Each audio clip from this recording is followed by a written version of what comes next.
Fontanelle creuse, fontanelle bombée, le suivi à faire. La fontanelle est la partie morte située sur le dessus du crâne et à l'arrière de la tête du bébé. Oui, car il en existe deux types sur la tête du bébé.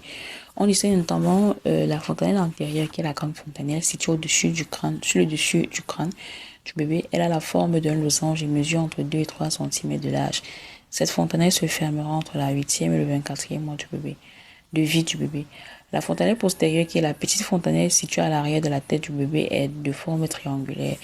Elle mesure environ 0,5 cm de large et commence déjà à se fermer à partir de 2 mois. Alors, quel est le rôle de la fontanelle? Les os crâniens du bébé n'étant pas encore soudés, ils sont plus souples au niveau des fontanelles. De ce fait, la tête du bébé peut se déformer durant l'accouchement pour faciliter son passage dans le canal utérin, encore appelé chevauchement. Après la naissance, la tête du bébé reprendra naturellement sa forme après quelques semaines. Les fontanelles permettent ensuite la croissance du cerveau du bébé, qui se fait très rapidement au cours de ses 2 premières années de vie. Elles sont souples, donc elles bougent avec l'air dans les poumons.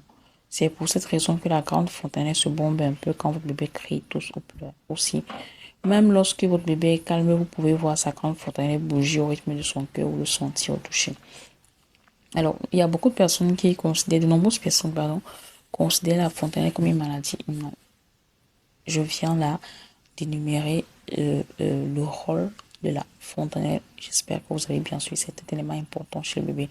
La taille de la fontanelle du bébé devrait être évaluée de temps en temps. Si vous constatez qu'elles sont plus petites ou plus grosses que d'habitude, ceci sur une longue période, il faudrait vous en inquiéter.